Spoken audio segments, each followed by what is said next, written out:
اعوذ باللہ من الشیطان الرجیم بسم اللہ الرحمن الرحیم سورہ آل عمران۔ آج انشاءاللہ العزیز ہم آیت نمبر 10 سے 20 تک کا مطالعہ کریں گے، اور کیونکہ پیچھے جو موضوع چل رہا ہے رکوع نمبر 1 میں، اور آپ اچھی طرح سے جانتی ہیں کہ جو قرآن مجید کی صورتیں ہیں نا، دراصل وہ صورتیں نازل ہوئی نا، وہ رکوعات کی جو تقسیم ہے یہ تو بعد میں کی گئی، جب نمازوں میں قرآن دہرایا جا رہا ہوتا تھا یا یہ ویسے پڑھا جا رہا ہوتا تھا روزانہ کے حساب سے، دنوں کے حساب سے، تو پھر اس کی تھوڑی تقسیم کی گئی کہ ایک دن میں کتنا پڑھا جائے اور کیسے پڑھا جائے۔ لیکن میری عزیز ساتھیوں، فہم قرآن کا تعلق رکوعات کی تقسیم سے نہیں ہے۔ فہم قرآن جو ہے نا، قرآن کی انڈرسٹینڈنگ، وہ سورتوں کی بنیاد پر ہے۔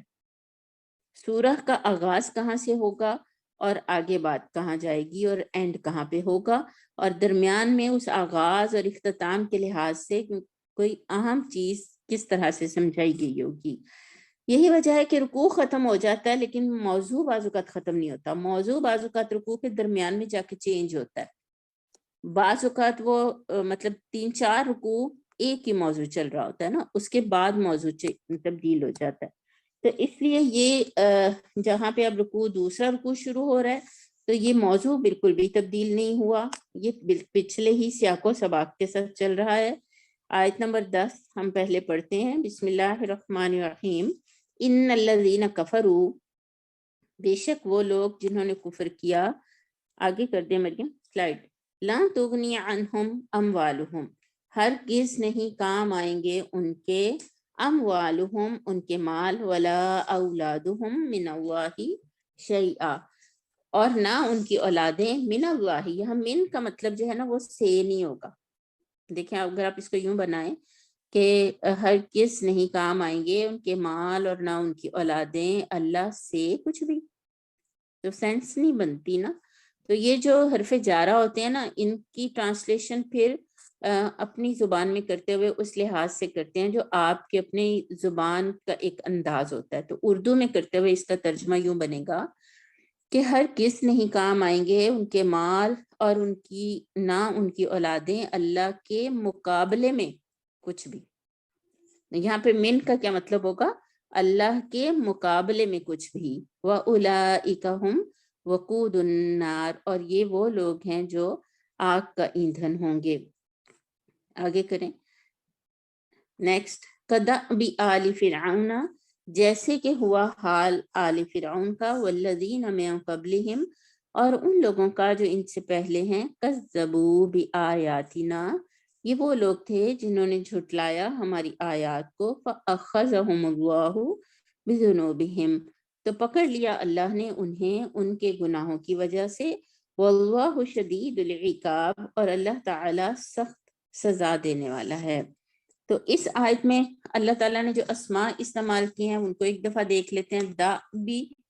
جو ہے اس کا لفظی ترجمہ ہے، کیونکہ یہاں ہم نے پڑھا جیسا ہوا حال، تو یہ ایک خاص سینس ہے اس لفظ کی، یعنی اس میں مستقل ہونے کا، ایک ہی حالت میں رہنے کا معنی پایا جاتا ہے۔ حال، عادت، رسم، دستور،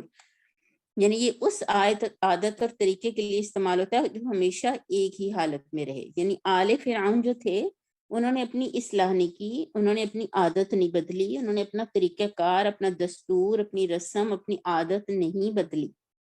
اسی حال ہی میں رہے۔ کَدَأْبِ آلِ فِرْعَوْنَ، تو وہ جو ان کا حال تھا نا وہ نہیں بدلا، تو اللہ تعالیٰ نے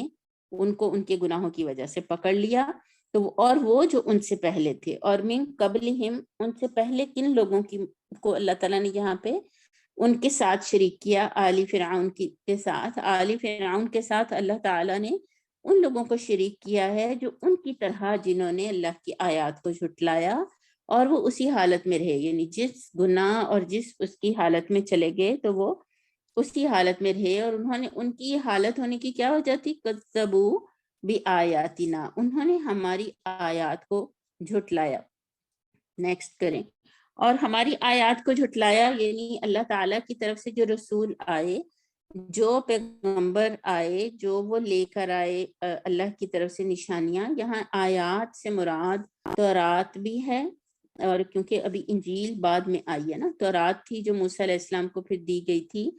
اور پھر وہ تختیاں لے کے قوم بنی اسرائیل کی طرف چلے گئے تھے۔ تو فرعون جو تھا، نیکسٹ کریں، فرعون جو تھا اللہ تعالیٰ نے اسے غرق کر دیا تھا، اور جو دوسرے لوگ تھے جنہوں نے اللہ کی آیات کو جھٹلایا تھا ان کو بھی اللہ تعالیٰ نے غرق کر دیا۔ تو وہ جو جنہیں غرق کیا اللہ تعالیٰ نے، اصل میں ان کے غرق ہونے کی وجہ یہ تھی کہ کذبوا بآیاتنا، نہ کہ یہ کہ وہ بنی اسرائیل تھے یا وہ کسی خاص نسل اور خاص اس سے تعلق رکھتے تھے، اس وجہ سے نہیں، بلکہ اس وجہ سے کہ انہیں ان کی آیات کو جھٹلانے کی وجہ سے اللہ نے انہیں پکڑ لیا۔ اور آگے جو لفظ اللہ تعالیٰ نے استعمال کیا ہے فَأَخَذَ اللَّهُ أَخَذَهُمُ اللَّهُ بِذُنُوبِهِمْ، اور ذنوب جو ہے وہ ذنبن کی جمع ہے، جس کے معنی ہے چھوٹے گناہ جو آگے چل کے بڑے بڑے ہو جائیں، یعنی وہ پھر ان چھوٹے چھوٹے گناہوں کی بھی ان کے ہاں سے پرواہ اور فکر ختم ہو گئی، تو اللہ تعالیٰ نے انہیں ان کے بڑے گناہوں سے پکڑ لیا، اور اللہ تعالیٰ سخت سزا دینے والا ہے، واللہ شدید العقاب۔ اور یہاں جو میں نے سلائیڈ بنائی ہے کہ قبولیت حق میں اصل رکاوٹ ہے کیا،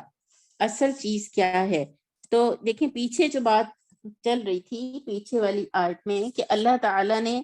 ہمیں دعا سکھائی اور یہ کہا کہ وہ لوگ جو کتاب پر ایمان لاتے ہیں، جو ایمان نہیں لاتے ان کا کیا طرز عمل بتایا کہ وہ متشابہات کے پیچھے پڑ جاتے ہیں، نیکسٹ کریں، متشابہات کے پیچھے پڑ جاتے ہیں، اور جو اصل میں جو ایمان والے ہوتے ہیں ایک تو وہ یہ کہ وہ محکمات کو لے کے چلتے ہیں، اور ان کا رویہ یہ بتایا کہ وہ کیا کہتے ہیں، وہ دعا مانگتے ہیں ربنا لا تزغ قلوبنا بعد اذ ہدیتنا، اور وہ یعنی اپنے اندر علم کو راسخ کرنے کی اسٹرگل کرتے ہیں، جدوجہد کرتے ہیں، اور پھر وہ کہتے ہیں کہ یہ آمنا بھی کہ ہم ایمان لائے اس پر کل من عند ربنا، یہ سب کچھ ہمارے رب کی طرف سے ہے، یعنی وہ متشابہات بھی جن کی ان کو سمجھ نہیں آتی تو وہ بھی اصل میں اللہ تعالیٰ ہی کی طرف سے ہیں۔ تو قبولیت حق میں جو اصل رکاوٹ ہے، یہاں اب آج کی آیت مبارکہ کے ساتھ ہم اس کو جوڑنے کے پڑھیں اگر، تو وہ آیات کے ساتھ کفر کا رویہ کیوں بناتے تھے، یعنی جو آیت اب اس وقت ہمارے زیر مطالعہ وہ تو یہ ہے نا کہ ان الذین کفروا لا تغنی عنہم اموالہم ولا اولادہم من اللہ شیئا واولئک ہم وقود النار، کہ وہ آگ کا ایندھن بن جائیں گے، کیوں بن جائیں گے کہ ان کا بیسک جب وہ دین ان تک پہنچتا تھا، رسول آتے تھے، اللہ کا پیغام ان تک پہنچاتے تھے، مگر ان کا بنیادی معاملہ کیا تھا کہ وہ متشابہات کے در پہ ہو جاتے تھے، ان کی کویسچننگ، ان کی جو کیوریوسٹی تھی دیٹ واز آل اباؤٹ متشابہات، کہ اچھا یہ بتاؤ کہ یہ کیسے ہوگا، کہ وہ فرشتے کیسے ہوں گے، اچھا یہ بتاؤ کہ وہ پھر اتنی بڑی جہنم کو وہ کیسے سنبھالیں گے، اور وہ کس طرح کے ہیں جو انہوں نے اللہ کا عرش اٹھایا ہوا ہے، اور یعنی عالم الغیب کے ان معاملات کے بارے میں وہ سوال کرتے تھے اور ان چیزوں کو قرآن میں سے اٹھاتے تھے، دراصل جو انسانی فہم و ادراک میں نہیں ہو سکتا نا، تو وہ کویسچننگ ان کی جو تھی وہ ان کی کیوریوسٹی ساری کی ساری متشابہات کے اوپر ہوتی تھی، حالانکہ اہل ایمان کا رویہ کیا بتایا گیا ہے کہ وہ ایمان لے آئیں، اور انہیں کیا کہیں کہ ان کے بارے میں کیا کہیں کہ کل من عندی ربنا، کہ وہ جو متشابہات کے پیچھے پڑنے والے ہیں وہ اصل میں ان کا مقصد محض فتنہ اٹھانا ہوتا ہے، ان کا مقصد، اب دیکھیں یہ جو ابھی ٹرانسجینڈر کا مسئلہ چل رہا ہے، اور یہ ابھی جو یہ مووی ہے جوائے لینڈ جو لانچ ہونے کے لیے پاکستان کا پیمرا بورڈ جو اس نے تو تقریباً کہتے ہیں اجازت ہی دے دی ہے، مگر پنجاب میں ابھی فی الحال اس کے اوپر پابندی ہے نا، تو اب وہ اس کو انہوں نے جو جینڈر اور جو سیکس ہے اس کو انہوں نے اتنا فرق کر کے علیحدہ کر کے اتنا کنفیوزنگ سا بنا دیا، حالانکہ انتہائی سمپل بات ہے، اور کوئی سمجھنا چاہے تو بہت سیدھی اور صاف بات ہے، اور کوئی نہ سمجھنا چاہے تو یہی ایک ایسی متشابہ چیز بن جائے گی کہ وہ اسی کی بھول بھلائیوں میں گم ہو کے رہ جائے گا۔ تو اصل میں جو متشابہات کے پیچھے پڑنے والے اور ٹھیک محکمات. اب دیکھیں محکم بات تو صاف بات ہوگی نا, سیدھی بات ہوگی اور مضبوط بات ہوگی, اور جو اس کے اوپر عمل کو لے کے چل پڑے گا تو اس کا عمل بھی سیدھا صاف اور مضبوط ہو جائے گا. لیکن جو متشابہات کے پیچھے پڑے گا, چونکہ اس کا ذہن کنفیوزڈ ہے نا, تو وہ اس کنفیوژن میں اس چیز کا خطرہ اس کے لیے زیادہ ہوگا کہ وہ صراط مستقیم سے ہٹ جائے گا اور چھوٹی چھوٹی پگڈنڈیوں پر ادھر ادھر ہو کے اس کی جو آئیڈیالوجیز ہیں وہ بری طرح اپسیٹ ہو جائیں گی, اور وہ بالکل اپنی خواہشات نفس کے راستے پر پوری طرح سے دوڑنے لگ جائے گا. یہی وجہ ہے کہ جو اگلی آیت ہے نا کہ لن تغنیہ, ہرگز نہیں کام آئیں گی. اللہ تعالیٰ نے کہا کہ تمہارے مال اور تمہارے اولاد, یہ جو مال اور اولاد دو چیزوں کے بارے میں اللہ تعالیٰ نے یہ کہا کہ اگر تم محکمات کو نہیں پکڑتے, اگر تم متشابہات ہی کے پیچھے رہو گے, تو اس کی جو ہے وہ وجہ کیا ہے کہ اصل میں تمہاری اپنی خواہش نفس, اور اصل بات یہ ہے کہ تم اسی مال کے ذریعے سے دنیا کو کمانا چاہتے ہو, تم اپنی خواہشات کو پورا کرنا چاہتے ہو. تو یہ اصل وہ چیز ہے جو کذبوا بآیاتنا کا رویہ بناتی ہے کہ انسان جو ہے وہ قرآن مجید کو بھی اگر پڑھیں گے نا تو اس کی ترکیب, اس کے محاوروں اور اس کی اسلوب اور اس کی جو ہے وہ اس کی سطح پہ رہ کے ہی دیکھیں گے, جبکہ قرآن مجید کے اندر جو اس کی مضامین کی ہم آہنگی ہے, اس کا جو مکمل نظام پیش کرنا ہے, اور پھر اس مکمل نظام کے ذریعے دراصل دنیا کو ایک امن کا گہوارہ بنانا ہے, وہ اپنے اس کافرانہ رویے کی وجہ سے. دراصل وہ کفر جو ہے وہ ان کرنے پر کیا چیز مجبور کر رہی ہے, اصل میں ان کے مفادات, ان کے مقاصد. تو وہ اس مال کمانے میں اور ان کی اس اولاد کمانے میں نا, تو اللہ تعالیٰ یہ بتا رہے ہیں کہ دونوں چیزیں تمہارے کسی کام نہیں آئیں گی. وہ ساری زندگی اگر قرآن مجید کے پاس جاتا بھی ہے تو وہ صرف اس لیے جاتا ہے کہ وہ اپنے دنیاوی مقاصد اور اپنی کچھ خواہشوں کو پورا کر سکے. اصل میں وہ قرآن مجید سے محکمات کو لے کر اپنی زندگی کو محکم طریقے پر نہیں گزارنا چاہتا. تو اللہ تعالیٰ یہ بتا رہے ہیں کہ یہ سارے جو تمہاری دولت ہے, کتنا مجھے یاد میں کر رہی تھی کہ جب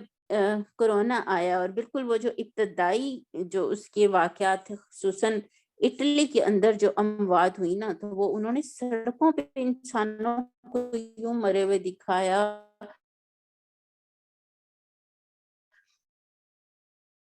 اور 100 انسان اس میں وہ پھینک دی جا کے. تو وہ ایک شخص جو تھا اس نے ڈھیروں نوٹ اپنے گھر سے نکالے اور لا کے باہر سڑکوں پہ پھینک دیے. اس نے کہا میرے سارے ہی مر گئے, میرے کس کام کی اب یہ نوٹ, سب کچھ اس نے پھینک دیا. تو وہ یعنی وہ مال اور دولت اور اولاد کی محبت جو ہے نا, جب وہ دماغ میں ہوگی, جب وہ دل کے گہرا میں ہوگی نا, تو وہ پھر کسی اور کاز کو, کسی اور بڑے مقصد کو اندر جگہ نہیں دے گی. کسی اور بڑے مقصد کو اگر اندر جگہ نہیں دے گی تو پھر کیا ہوگا کہ وہ جو یہ سب مال اور اولاد ہیں وہ اس کے آخر کار اس کو کسی بھی کام نہیں آ سکیں گے. ہونا یہ چاہیے تھا کہ وہ اپنے مال اور اپنی اولادوں کو اور اپنے سب رشتوں اور ناتوں کو جو ہے وہ بس عبرت سے دیکھے کہ یہ سب میرے ساتھ نہیں رہیں گے, تو پھر ان کے ساتھ جو ریلیشنز ہیں, ان کے ساتھ جو معاملہ ہے وہ اس کے مطابق آگے لے کے چلے. چونکہ یہ جو ہے وہ کافروں سے مراد خاص طور پر اس وقت یہودی ہیں, اور اوس اور خزرج کے جو دو قبائل تھے, یہ ان کی آپس کے اندر جو کمٹمنٹ ہو چکی تھی. تو اصل میں اللہ تعالیٰ نے اب یہ آگے اگلی جو آیت ہے اس پہ ہم جائیں گے کہ اللہ تعالیٰ نے اس میں یہ بتایا کہ جب یہ مال اور دولت تمہارے کسی کام نہیں آئیں گے تو پھر لازماً تمہیں یہ سوچنا ہوگا کہ دنیا کے اوپر غالب کون آئے گا. اگر غلبہ تمہیں مل بھی جائے, لیکن اب وہ لوگ جنہوں نے جو کافر ہیں, یعنی کافروں سے مراد اوور آل جنرل کافر بھی ہیں, مگر یہاں اس سے مراد یہودی ہیں اور بنی اسرائیل کا وہ خاص گروہ ہے. چونکہ آگے اب اس کا ساتھ معاملہ, پہلے ابھی یہاں پہ غزوہ بدر کا ہنٹ اب پڑھیں گے اور آگے جا کے غزوہ احد کی ڈسکشن جو ہے وہ چلنی ہے. تو چونکہ ان دونوں واقعات میں منافقین اور ان کے پیچھے دراصل یہودیوں کا بہت بڑا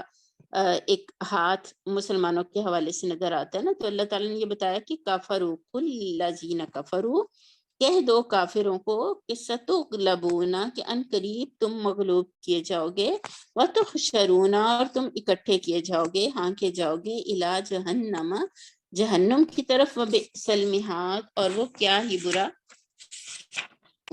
برا ٹھکانہ ہے۔ یعنی یہ اللہ تعالیٰ نے دراصل ان کافروں کے بارے میں بتاتے ہوئے اللہ تعالیٰ نے بتا دیا کہ ستغلبون، مسلمانوں کو اللہ تعالیٰ نے یہ بتا بھی دیا کہ اللہ تعالیٰ تو شدید العقاب ہے، یعنی وہ جو پیغمبر پر اور کتابوں پر ایمان نہیں لاتا، اللہ تعالیٰ اس کو مہلت دیتے ہیں یہاں تک کہ اللہ پھر اس کو عقب کہتے ہیں ایڑی کو، اور شدید العقاب سخت جو ہے وہ پیچھا کرنے والا، جیسے پاؤں کی ایڑی ہوتی ہے نا پیچھے،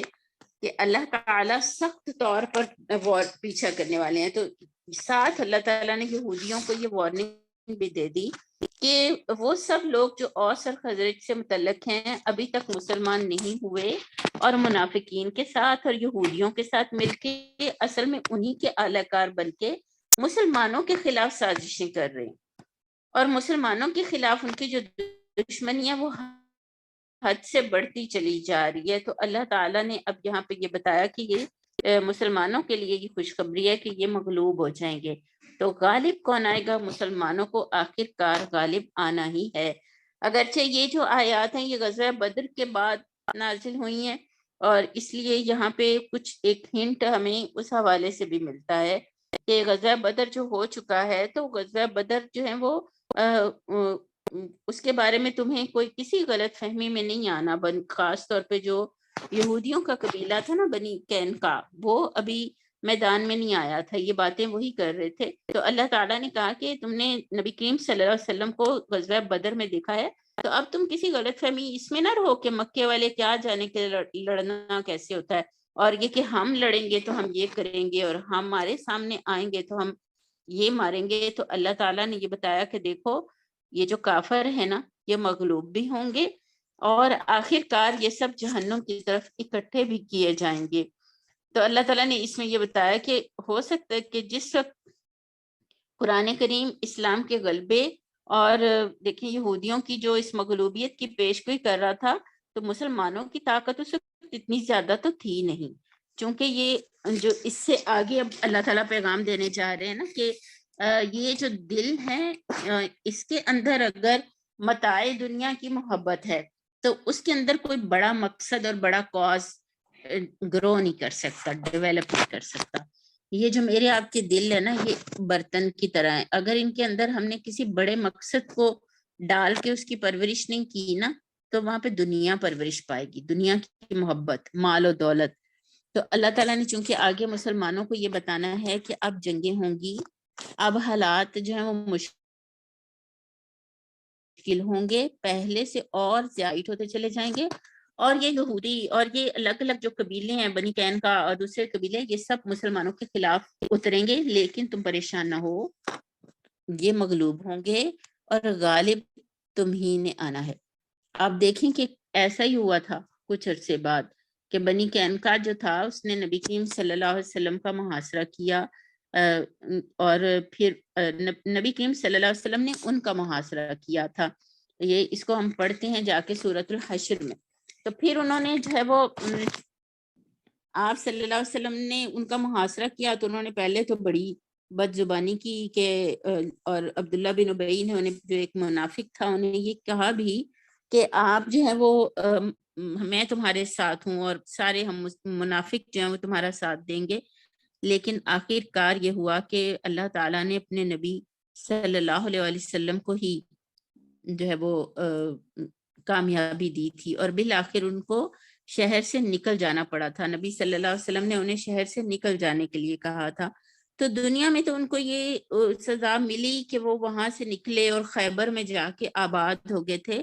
لیکن آخرت میں جو سزا ملے گی میری عزیز بہنوں وہ تو ان کے لیے ہوگی الگ سے، کیونکہ انہوں نے نبی صلی اللہ علیہ وسلم کی آیات کو جھٹلایا بھی، اور نبی صلی اللہ علیہ وسلم کے خلاف انہوں نے مخالفت بھی جو ہے وہ اپنے اس میں سامنے لیے رکھی۔ تو یہودیوں نے جو اپنے مصنوعی اور جاہلانہ تصورات کی وجہ سے جو جہنم کو وہ کیا سمجھتے تھے کہ وہ تو کچھ چیز ہی نہیں ہے اور ہم تو مسلمان ہیں اور بس آخر کار ہم جہنم سے جو ہے وہ نکلیں گے اور ہمیں جنت میں بھیج دیا جائے گا. اور بلکہ بعض یہودیوں کا تو یہ عقیدہ تھا کہ وہ جو ہم نے اس کو بچڑے کو جو پوجا تھا، بچڑے کو جو پوجا تھا، تو وہ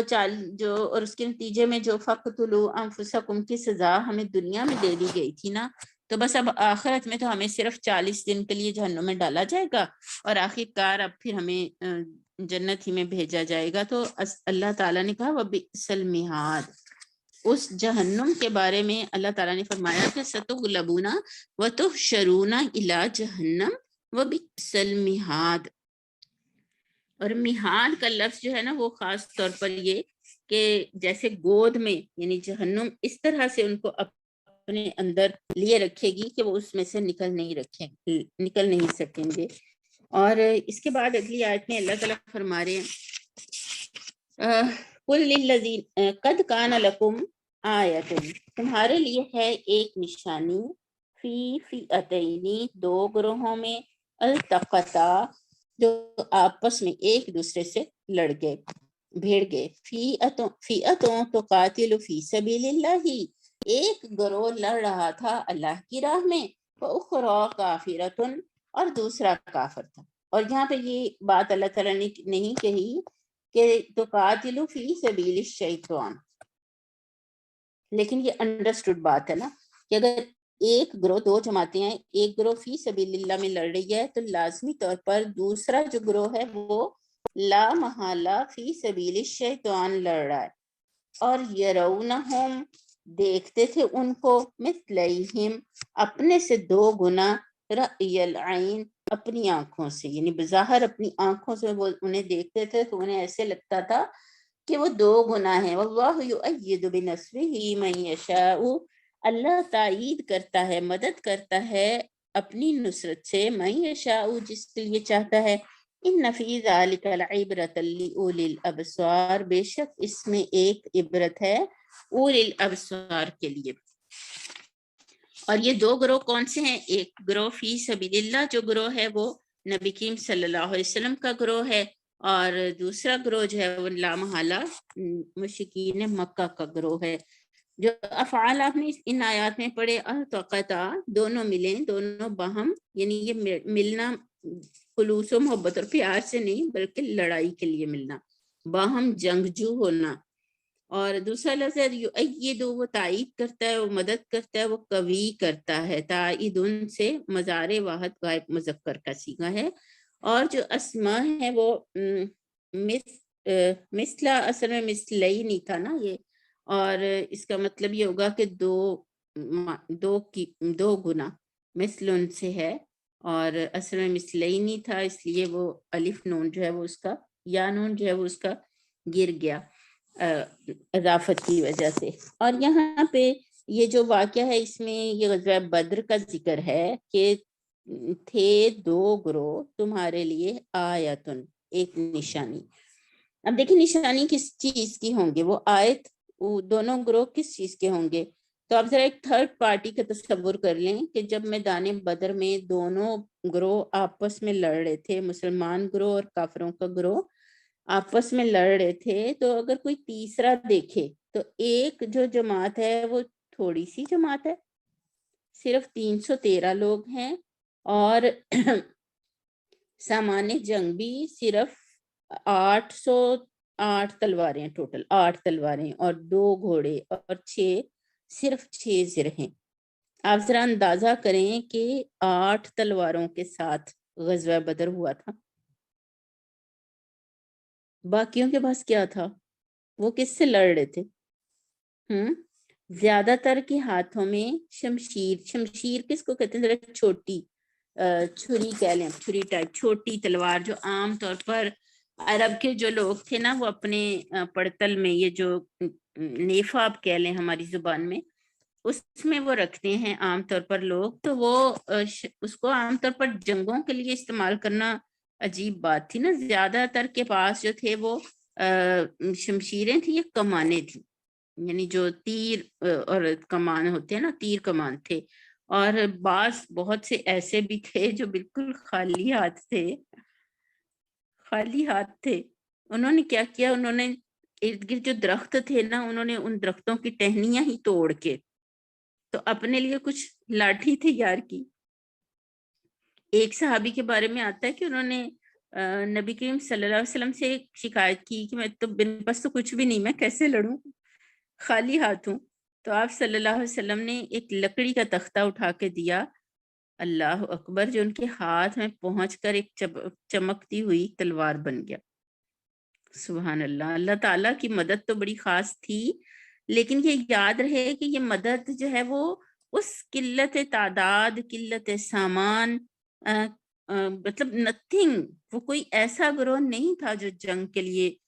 تیار کیا جا سکتا، کوئی ایسا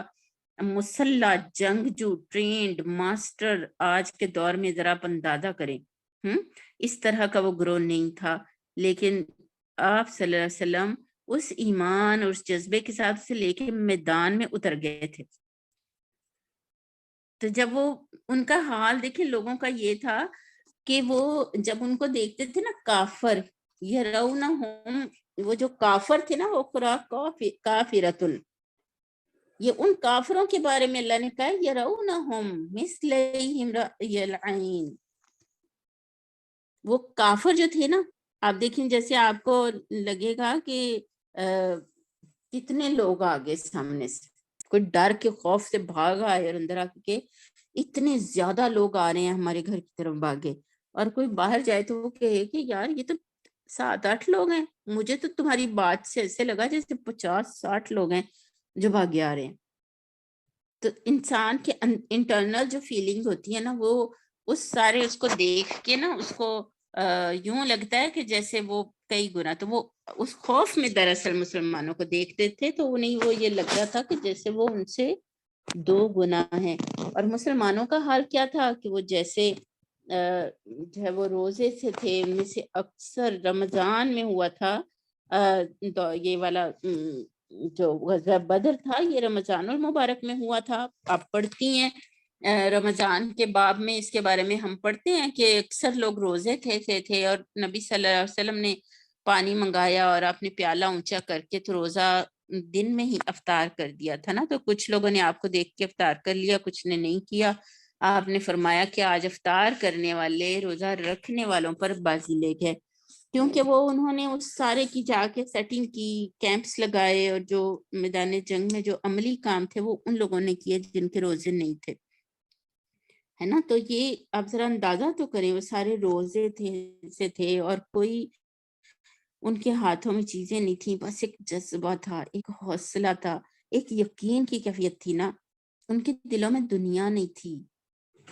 دنیا اور اس کا مال نہیں تھا۔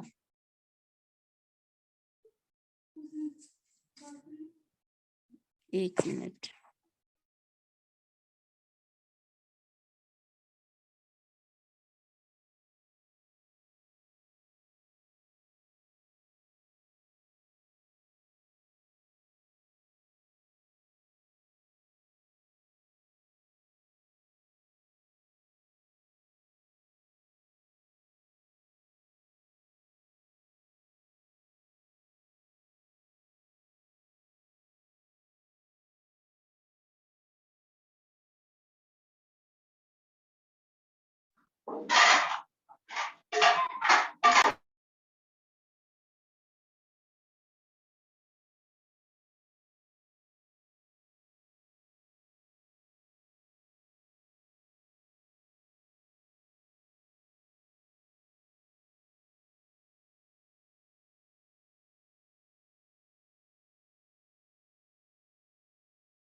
بسم اللہ الرحمن الرحیم۔ تو اب یہ ہمارے سامنے جو صورت نظر آ رہی ہے، اللہ تعالیٰ نے دراصل اس کی مثال سیاق و سباق میں سمجھائیے کہ وہ لوگ جنہوں نے جو قرآن مجید کے ساتھ جن کی اپروچ ٹھیک ہے، سیدھی ہے، اور وہ اس وہاں سے وہ محکمات کو لے کے محکم ہیں ان چیزوں کے اوپر، تو ان کو بالکل کلیئر ہے کہ ان کے مال اور ان کے اولادیں ان کے کچھ کام نہیں آئیں گی، اور وہ فرعون کے راستے پہ نہیں چلنے والے، وہ اللہ کی آیات پر ایمان لانے والے ہیں۔ Hold on please.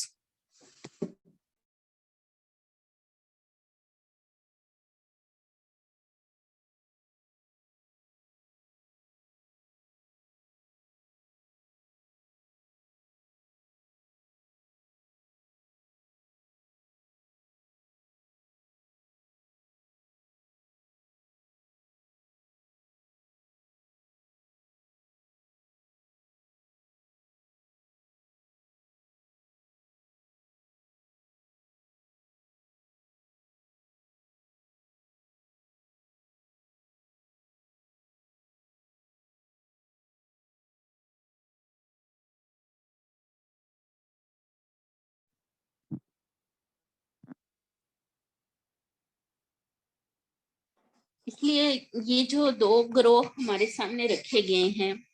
اچھا ایسا نہیں ہے کہ دنیا جو ہے وہ دنیا کی جو بیوٹی، اور کیونکہ اگلی جو آیت ہے نا، اللہ تعالیٰ نے سب سے جو مشکل ترین صورتحال مسلمانوں کے لیے بیان کی ہے، ان کو سمجھانے کے لیے کہ اگر وہ عبرت نہیں پکڑتے ان فرعون کے راستے سے اور اصحاب بدر کے راستے سے۔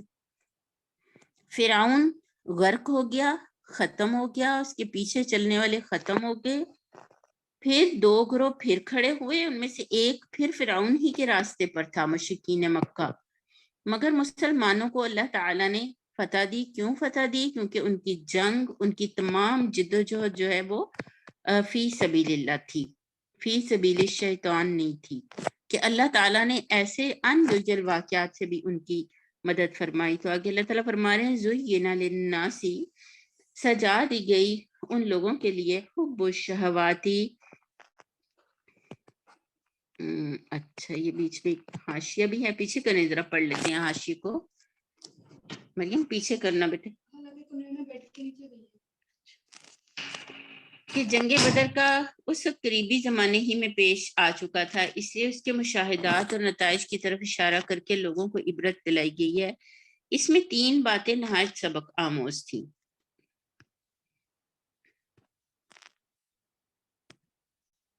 تین باتیں نہایت سبق آموز تھیں۔ ایک یہ کہ مسلمان اور کفار جس شان سے ایک دوسرے کے مقابل آئے تھے، اس سے دونوں کا اخلاقی فرق صاف ظاہر ہو رہا تھا۔ ایک طرف کافروں کے لشکر میں شرابوں کے دور چل رہے تھے، ناچنے اور گانے والی لونڈیاں ساتھ آئی تھیں اور خوب دادے عیش دی جا رہی تھی۔ دوسری طرف مسلمانوں کے لشکر میں پرہیزگاری تھی، خدا ترسی تھی، انتہا درجے کا اخلاقی انضباط تھا، نمازیں تھیں، روزے تھے، اور بات بات پر اللہ کا نام تھا، اور اللہ ہی کے آگے دعائیں اور التجائی کی جا رہی تھیں، اور دونوں لشکروں کو دیکھ کر ہر انسان بآسانی یہ معلوم کر سکتا تھا کہ دونوں میں سے کون اللہ کی راہ میں لڑ رہا ہے۔ دوسرے یہ کہ مسلمان اپنی قلت تعداد اور بے سر و سامانی کے باوجود کفار کی کثیر التعداد اور بہتر اسلحہ رکھنے والی فوج کے مقابلے میں کس طرح کامیاب ہوئے، اس سے معلوم ہو گیا تھا کہ ان کو اللہ کی تعریف حاصل تھی۔ تیسرے یہ کہ اللہ کی غالب طاقت سے غافل ہو کر جو لوگ اپنا سر و سامان اور اپنے حامیوں کی کثرت پر پھولے ہوئے تھے، ان کے لیے یہ واقعہ ایک تیسرا تعزیانہ تھا کہ اللہ کس طرح چند مفلس اور کلاچ غریب الوطن مہاجروں اور مدینے کے کاشتکاروں کی ایک مٹھی بھر جماعت کے ذریعے سے قریش جیسے قبیلے کو شکست دے سکتا ہے، جو تمام عرب کا سرتاج تھا۔ اور یہ تینوں ہی سبق آگے کی آیت کے لحاظ سے اہم ہیں، کہ اللہ تعالیٰ یہ فرما رہے ہیں کہ زُیِّنَ لِلنَّاسِ، سجا دی گئی، خوشنما بنا دی گئی لوگوں کے لیے حب الشہواتی، چیزوں کی محبت، من النساء، عورتوں سے، والبنین، اور بیٹوں سے، والقناطیر المقنطرۃ، اور بڑے بڑے ڈھیر خزانوں کے جمع کیے ہوئے، من الذہبی سونے کے، والفضتی اور چاندی کے، والخیلی اور گھوڑے، المسومتی نشان رکھے ہوئے، یا اسم سے ہے یہ مسومہ، نام رکھے ہوئے ان گھوڑوں کے، یعنی وہ خاص گھوڑے جن کا نام رکھا ہوا ہوتا ہے، والانعامی اور مویشی، والحرسی اور کھیتی، ذالک متاع الحیات الدنیا، یہ دنیا کی زندگی کا سر و سامان ہے، واللہ عندہ حسن المآب، اور اللہ تعالی کے پاس سب سے اچھا ٹھکانہ ہے۔ قل اُنبئکم، کہہ دو کہ کیا میں بتاؤں تمہیں۔ اچھا، اس آیت کے اسماء کو دیکھ لیتے ہیں، پیچھے کریں کہ شہوات مرغوب چیزیں، شہوت ان سے ہے، اور خواہش، بھوک، ہرس، رغبت، المقنطرتی ڈھیر کی ہوئی، انبار لگائی ہوئی، جمع کی ہوئی، اور قنطرہ اونچا ڈھیر کو کہتے ہیں، بلند عمارت کو، بہت سارا مال ہونے کو بھی کہتے ہیں، مسومہ نشاندار، ممتاز، اور جیسے آپ دیکھیں تسویم ان سے ہے یہ لفظ، جیسے آپ نے اپنے گھر میں جو بلی رکھی ہوئی ہے تو وہ اس کا نام ہونے کی وجہ سے وہ بلی عام بلیوں سے ممتاز ہو جائے گی، خاص ہو جائے گی۔ آپ کو سڑک پہ جاتے ہوئی کسی بلی سے کوئی دلچسپی نہیں ہوگی، مگر جو آپ نے پیٹ رکھی ہوئی ہے نا، جو آپ کی بلی ہے جس کا آپ نے نام رکھا ہوا ہے، تو وہ آپ کے لیے اہم ہو جائے گی نا۔ تو یہاں پہ اللہ تعالیٰ نے بتایا کہ یعنی وہ خاص گھوڑے جو ان کے اپنے ہوتے ہیں، جن کے انہوں نے نام رکھے ہوئے ہوتے ہیں۔ کل کہہ دیجئے اُنبئکم، کیا میں بتاؤں تمہیں، بخیر من ذالکم، کیا چیز ہے جو اس سے بہتر ہے، للذین اتقوا، ان لوگوں کے لیے جنہوں نے تقوی اختیار کیا، عند ربہم، اپنے رب کے پاس، جناتوں تجری من تحتها الانہار، باغات بہتی ہیں جن میں نہریں، خالدین فیہا، وہ اس میں ہمیشہ رہیں گے، وازواج مطہرۃ، اور بیویاں ہیں پاکیزہ، ورضوان من اللہ، اور اللہ کی رضا، واللہ بصیر بالعباد، اور اللہ اپنے بندوں کو دیکھنے والا ہے۔ پھر یہ جو متقین ہیں، للذین اتقوا، للذین اتقوا جو ہیں، یہ ان کی اگلی صفت کیا ہے؟ یہ دعا مانگتے ہیں، الذین یقولون، یہ کہتے ہیں، ربنا اننا آمنا، اے ہمارے رب بے شک ہم ایمان لائے، فاغفر لنا، تو ہمیں معاف کر دیجئے، ذنوبنا، ہمارے گناہ، وقنا عذاب النار، اور ہمیں آگ کے عذاب سے بچا لے، الصابرین والصادقین، اب یہ متقین کی وہ صفات کہ وہ صابر ہیں، وہ صادق ہیں، والقانتین، وہ قانت ہیں، والمنفقین، وہ منفقین ہیں، والمستغفرین بالاسحار، اور سحر کے وقت وہ استغفار کرنے والے ہیں۔ تو یہ اللہ تعالیٰ نے دو گروہوں کا تعارف ہمارے سامنے کروا دیا، یعنی ایک گروہ وہ ہے جس کے لیے، اچھا یہ آیت بھی کر لوں، ساتھ ہی کریں آگے، شہید اللہ، گواہی دی ہے اللہ نے، انہ لا الہ الا ہوا، کہ اس کے سوا اور کوئی الہ نہیں، والملائکۃ، اور فرشتوں نے بھی یہی گواہی دی ہے، وَأُولُو العلم، اور علم والوں نے بھی یہی گواہی دی ہے، قائما بالقسط، یعنی اس الہ کی صفت کیا ہے کہ وہ انصاف پر قائم ہے۔ یہ قائما بالقسط کا جو لفظ ہے لا الہ کے ساتھ ہوگا، اور لا الہ الا ہوا، اس کے سوا اور کوئی الہ ہے ہی نہیں، العزیز الحکیم، وہ غالب اور حکمت والا ہے۔ آگے کریں، تو انسانوں کے لیے جو یعنی جو اللہ تعالیٰ نے زین للناس ہے کہ اللہ تعالیٰ نے جو چیزوں کی محبت، دنیا کی چیزوں کی جو محبت ڈالی، تو آپ دیکھیں اس میں کیا کیا کچھ، اس میں النساء، عورتیں، اور بنینا، یعنی کہ جو مین پاور آپ کہہ لیں، بیٹے کہہ لیں، مین پاور کہہ لیں، انسان کا دل کرتا ہے کہ ملازمین کی اور اس کے خدمت گزاروں کی اور اس کے فالوورز کی ایک فوج ہو اس کے پاس، اور القناطیر المقنطرتی، سونے اور چاندی کے جمع کیے ہوئے ڈھیر ہوں اس کے پاس، اور گھوڑے، نام رکھے ہوئے گھوڑے، اور جو جانور اور کھیتیاں۔ تو اللہ نے کہا زینا، اصل میں تزئین کا لفظ ہم بولتے ہیں نا، تزئین و آرائش کرنا، جیسے کسی گھر کو ڈیکوریٹ کرنا، سجانا۔ تو گھر تو عام طور پہ ہوتا ہی ہے، لیکن اگر سجا ہوا ہو، اس کی